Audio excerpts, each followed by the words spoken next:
welcome back to Cheese and Turtles. My name's Imogen. In today's video we are talking about how to appreciate the boring parts of life. Okay, so if you're not already subscribed, make sure to do that, give this video a thumbs up, follow me on Instagram, and let's get started. So life generally has a lot of pretty boring moments. In fact, you could even argue that the majority of life is often boring. We spend a lot of time working, studying, sleeping, and then one day we die. That's depressing, right? Okay, but it doesn't have to be. So here's how to appreciate the boring parts of life. Think about it in terms of boring versus peaceful. Is your life boring or is it peaceful? Okay, I found that I actually changed my mindset a lot when I started to think about the boring parts of life in terms of peace. If you're getting enough sleep a night, yes, it takes up time, but it's really good for your health and it can be really peaceful. Okay, so is your life boring or is it peaceful?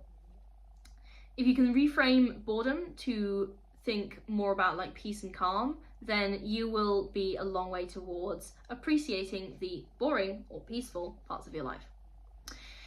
Find a sense of meaning in the boring moments. Okay, we spend a lot of our time studying or working, so what's it all for? Okay, are you getting a degree, which means a lot to you? Are you building a career which contributes something positive to your life and to the world? Okay, reframe your experiences. There's a reason that you're spending a lot of time doing these things, and that reason is because they are worthwhile. Like, you might not be able to see it right now, but if you are working on something, it's a long-term goal. Maybe it doesn't pay off for like a year or two, or a couple of years, a few years even, but eventually it will pay off. And once you look back on that, you'll be able to see that you actually achieved something really huge, and that will actually carry you through the boring moments of your next big goal. Because yeah, we spend a lot of our time working or studying, but we're getting educated, we're building a career. Those things are really awesome and they are worth spending time on. Okay, seeing the beauty in the mundane. This is really important, and in fact so important that I did a whole other video on this. But your boring life can actually be amazing if you have a mindset shift. Okay, you're alive, you get to wake up in the morning and you get to have breakfast and see your friends, and I don't know, go to the shops and there's a cute dog at the shops, like waiting for their owner to come back, and you got to see a cute dog.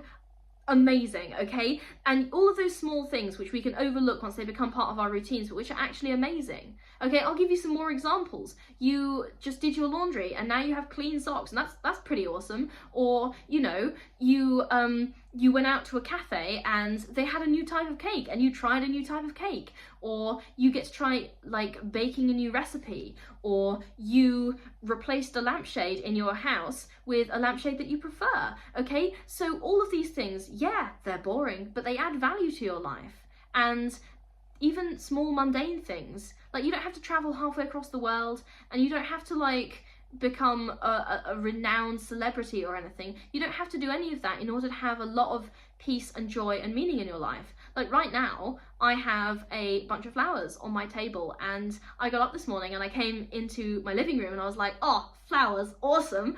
So, you know, like they were there yesterday, but even so, it gave me joy to see them this morning. Okay, so see the beauty in the mundane. I think it's awesome that I have flowers. Okay, that's so cool. Gratitude. Again, my last point was kind of about gratitude, but once you start practicing gratitude, it can really change your perspective. Again, being grateful for the small things, you can also be grateful for the big things. So many things have happened to me this year that have been huge, like I graduated and I got this flat. Both of those things were incredibly big for me. Like, I remember the first time I came into this flat, I just sat down on the floor and I cried for like 10 minutes because I was so relieved. And I was so grateful. But again, equally, the other day, I got flowers and I was really grateful for those as well. So those things, like gratitude, an attitude of sort of being grateful for everything, is gonna help. It's really gonna help you appreciate the boring parts of life. And finally, find things to do in the boring moments, okay? When I have a minute, I like to read ebooks, practice languages, or make notes for my next YouTube video. And these are all things I can do from my phone. So like, if I'm out and I'm trying to like pick up some groceries and the queue is really, really long, I'm reading a book. Or, you know, I'm practicing Duolingo with my headphones in, of course, because I don't want to be a dick in public. Or, you know, I'm writing notes for my next YouTube video, so I'm not bored. And I can wait for as long as I need. Like, I don't care that the person in front of me has like 102 items, because while they're scanning it, I've read a chapter of my book. So that doesn't matter to me. Okay, find things to do in the boring moments. Your life doesn't have to be boring if you sort of increase the amount of like positive things in the small moments of your life. Alright, that's how to appreciate the boring parts of life and maybe, hopefully, make them a little bit less boring. If you're not already subscribed, make sure to do that, give this video a thumbs up, follow me on Instagram, and I will see you in the next video. Okay.